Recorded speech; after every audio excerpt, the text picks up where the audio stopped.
भैया 2 प्लेट पराठा सब्जी लगाना। तुम्हारा दिमाग खराब है क्या? क्या हो गया?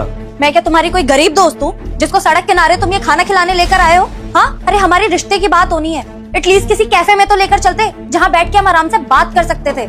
तुम यहाँ लेकर आए हो मुझे? तुम्हारे माँ बाप ने इतने भी मैनर्स नहीं दिए क्या तुम्हें कि अगर किसी लड़की से रिश्ते की बात करने जा रहे हो तो उसे किसी अच्छी सी जगह पर रेस्टोरेंट में या कैफे में ले जाना चाहिए जहाँ पे आराम से बैठ के बात कर सकते हैं। लेकिन नहीं, तुम्हें क्या मेरे स्टैंडर्ड्स इतने लो लगते हैं कि मैं सड़क किनारे तुम्हारे साथ ये पराठे सब्जी खाऊंगी? मुझे नहीं पता था कि आपको ऐसे सड़क पे खाना खाने से दिक्कत होगी। नहीं, क्योंकि मैं आपको स्कूटी पर लेने आया था तब भी मुझे ऐसा एहसास नहीं हुआ कि आप इन चीजों से मुझे जज करेंगी।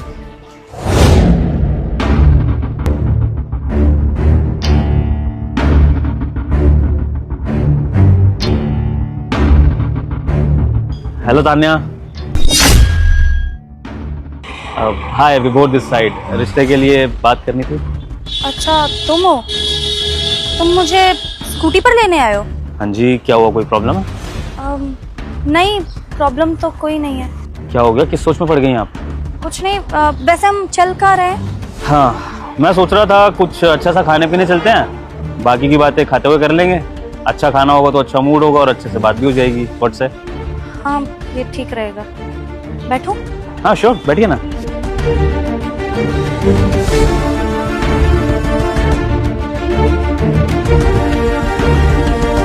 लेने तो स्कूटी पे आ गया।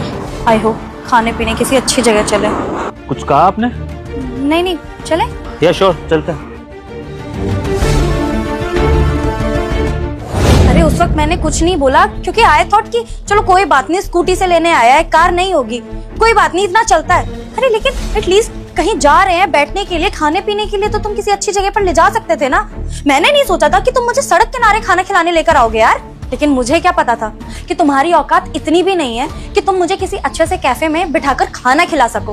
और अगर इतनी औकात नहीं है ना तो मुझसे रिश्ते की बात करने आना ही नहीं चाहिए था तुम्हें, समझे?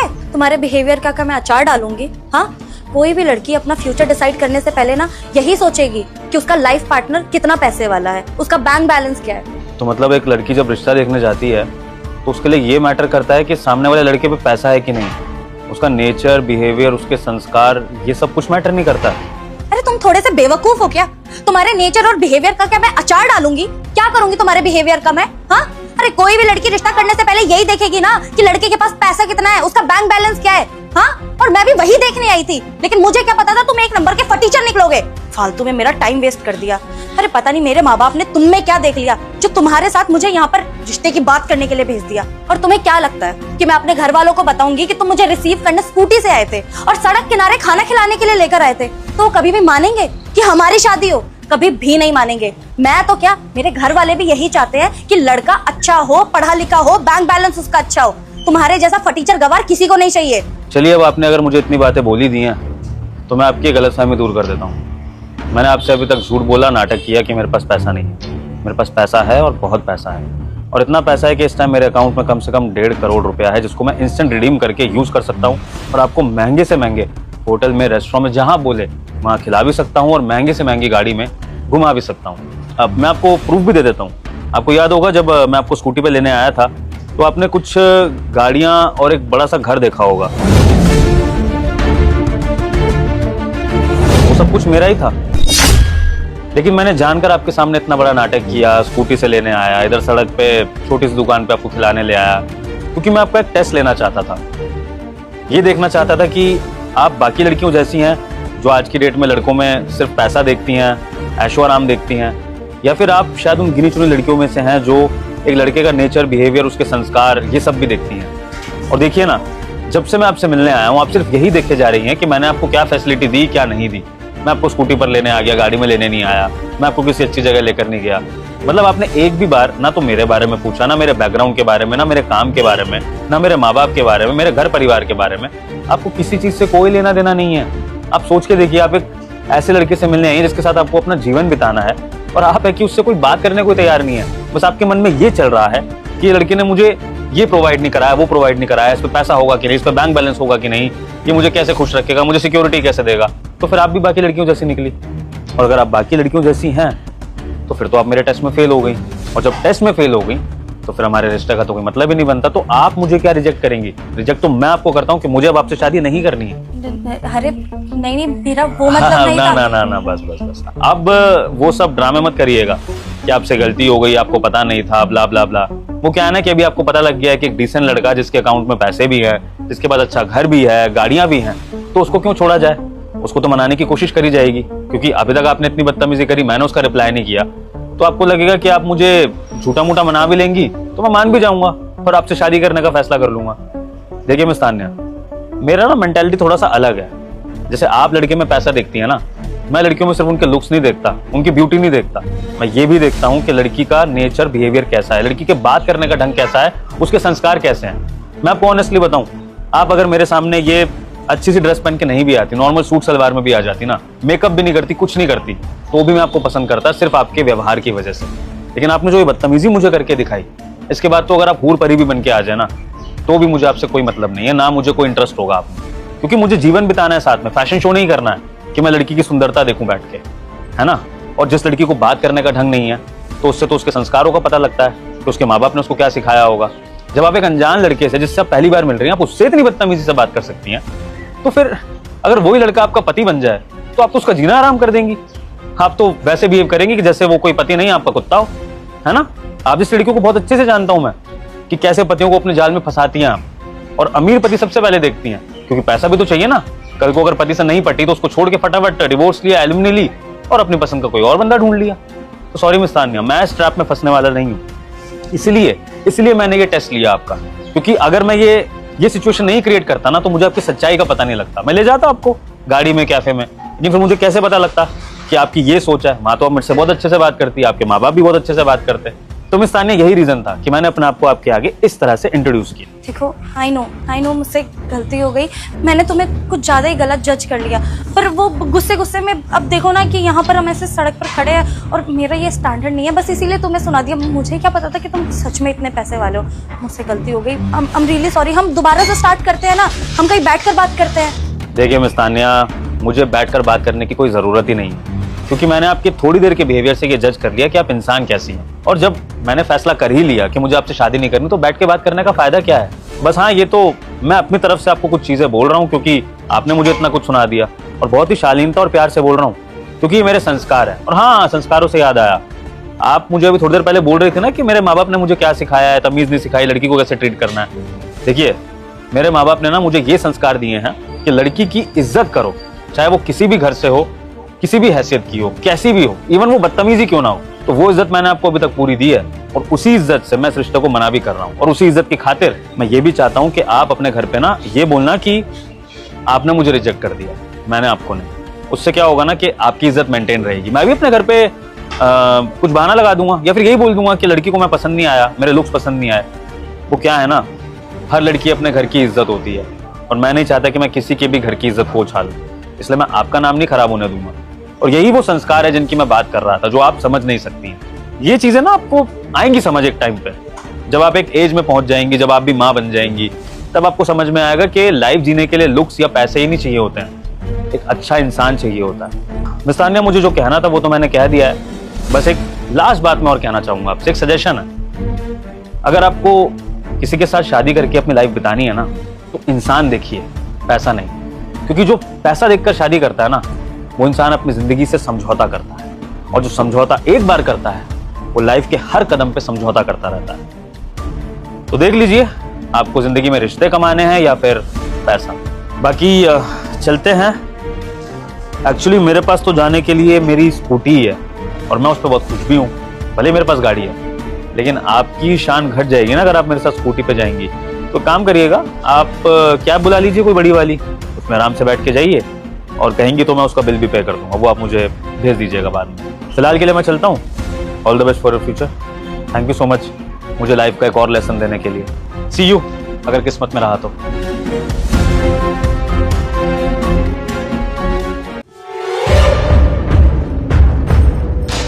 ऑफिस से थका हारा घर आया हूँ, खाने के लिए है कुछ? अंधे हो गए हो क्या? दिखाई नहीं दे रहा मेरे सर में कितनी तेज दर्द हो रहा है? अरे बीवी तुम्हारी बीमार पड़ी है, तुम्हें खाने की पड़ी हुई है, जाके बाहर से खा लो। 3 दिन से बाहर से ही खा रहा हूँ, और ये ना तुम्हारा डेली डेली का हो गया। मुझे तो लगता है तुम बहाने बनाती हो कभी ये दर्द हो रहा है, कभी वो दर्द हो रहा है। अरे शरीर थोड़ी है तुम्हारा, बीमारियों का घर बन चुका अभी ये। तुम्हारी इन्हीं हरकतों की वजह से ना मेरे सर में आए दिन दर्द होता रहता है। तुम्हें दिखाई नहीं देती अपनी हरकतें? बाहर से जाके खा लो यार, मेरा दिमाग मत खराब करो। 3 दिन से बाहर से खा रहा हूँ, पेट खराब हो गया, मर जाऊं जाके। पता नहीं ऐसी कौन सी शादी कर ली है मैंने जिसमें बीवी घर का खाना ही नहीं बना के खिला रही पति को। हाँ तो मैंने क्या तुम्हारी नौकरानी बनने के लिए शादी करी है? अरे तबीयत खराब है, नहीं कर सकती मैं, नहीं बना रही मैं खाना वाना। खराब करके रख दिया है खाना खाना खाना, घर की नौकरानी बन के रह गई हूँ मैं। सजी रहो बेड पे। रमेश लगा दियो यार एक थाली। भैया खाने में तो आज सब्जी खत्म हो गई है, बस रोटी और लस्सी बची है। अब जिसको घर पे खाना नहीं मिलता वो बाहर क्या उम्मीद रखेगा। लगा दे भाई, जो है सूखी रोटी दे दे, वो भी खा लूंगा प्याज के साथ। ठीक है भैया जी, 2 मिनट दीजिए, अभी लगाता हूँ। अगर ऐसा ही चलता रहा ना तो ये रिश्ता चलना बहुत मुश्किल हो जाएगा। लगा दे यार।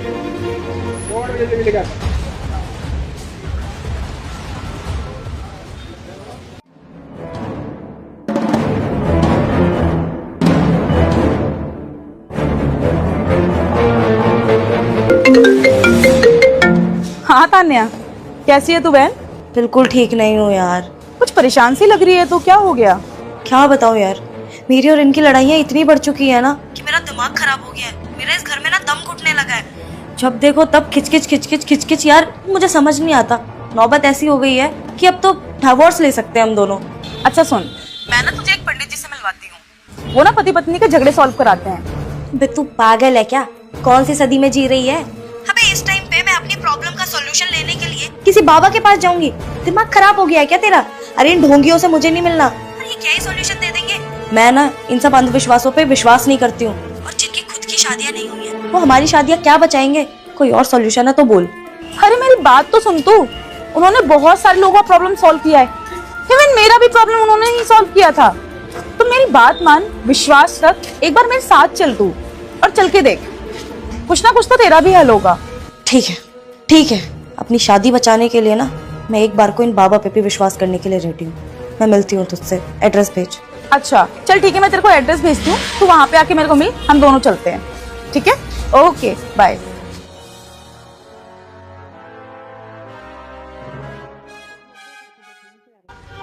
हाँ बहन, सुना तो तुमने बिल्कुल ठीक है।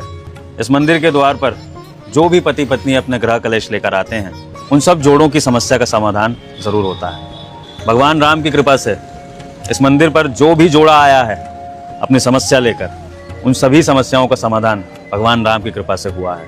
और उम्मीद करता हूँ कि तुम्हारा समाधान भी अवश्य मिलेगा। मुझे 1 मिनट दीजिए, मैं अभी आता हूँ। यार मुझे तो ये बाबा ढोंगी लग रहे हैं, मुझे नहीं लगता कुछ कर पाएंगे। अरे तू शांत रहे, मुझे इन पंडित जी पे ना पूरा विश्वास है। उन्होंने बहुत सारे जोड़ों की प्रॉब्लम सॉल्व करी है। तेरा और जीजू का भी प्रॉब्लम सॉल्व करेंगे, इसलिए शांत खड़ी रहे और देखती जा। ठीक है। लो आ गए पंडित जी। जय श्री राम। ये लो बहन, तुम्हारी समस्या का समाधान। खाने में बनाया है कुछ?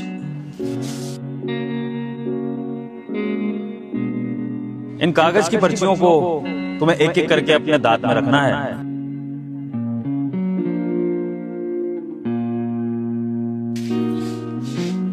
जी। हैं सच में? अगर नहीं बनाया तो बता दो, ऑनलाइन मंगवा लेता हूँ मैं। जी। क्या बात है, कौन सी सब्जी बनाई आज? जी। ये क्या जी जी करी जा रही हो, कुछ समझ ही नहीं आ रहा है। चलो ठीक है, जो भी बनाए ले आओ, कम से कम बनाया तो है। ले आओ, भूख लग रही है। जी।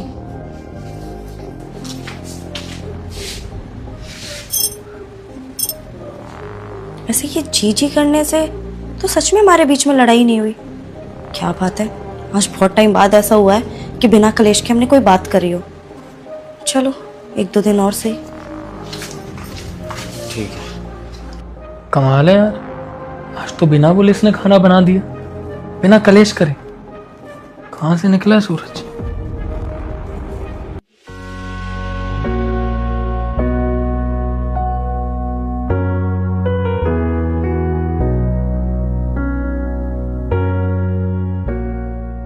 तुमने नोटिस किया, काफी टाइम से हमारी लड़ाई झगड़े बंद हो चुके हैं। सही कह रहे हो।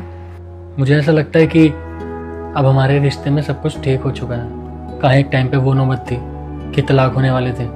तुम्हें पता है ये सब ना एक बाबा जी की वजह से हो रहा है। बाबा की वजह से? हाँ। कैसे? ये पर्ची मुझे उन बाबा जी ने दी थी और कहा था कि इसको ना अपने दांत के नीचे दबा कर रखना, इससे सब कुछ ठीक हो जाएगा। और देखो जब से मैं ये करने लगी हूँ हमारे बीच में लड़ाइयाँ कम हो गई हैं, फिर से खुशियाँ आ गई हैं। ऐसा क्या है इस पर्ची में जो सब कुछ ठीक हो गया? ये तो मुझे भी नहीं पता। तो एक काम करते हैं ना, उन बाबा जी के पास चलते हैं और उनसे पूछ लेंगे कि इस पर्ची में ऐसा कौन सा चमत्कार था कि हमारे बीच में सब कुछ ठीक हो गया। हाँ ठीक है चलते हैं। तुम एक काम करो, उनके लिए ना दक्षिणा भी रख लो, जाते हुए दे देंगे। दक्षिणा तो बनती है, हमारे बीच सब कुछ ठीक जो कर दिया उन्होंने। ठीक है। चल। जय श्री राम। पंडित जी जय श्री राम। जय श्री राम बहन, तुम्हारे पतिदेव? जी जय श्री राम। राम राम जी। क्या बात है, दोनों पति पत्नी आज मंदिर आए हैं। लगता है बहन की समस्या का समाधान हो चुका है। बस आपकी कृपा है पंडित जी। लेकिन पंडित जी मुझे एक बात नहीं समझ आई, आपने उन पर्चियों में ऐसा क्या दिया था जिससे हमारी प्रॉब्लम सॉल्व हो गई? मुझे कुछ समझ नहीं आया। बहन तुम्हारे पास उन पर्चियों में से कोई एक पर्ची बची है क्या? हाँ 2 पर्चियां हैं, मैं साथ लेकर आई हूँ जानने के लिए। तो एक काम करो, इनमें से एक पर्ची को खोल कर पढ़ो, उसमें क्या लिखा है। आपने इसमें कुछ लिखा है?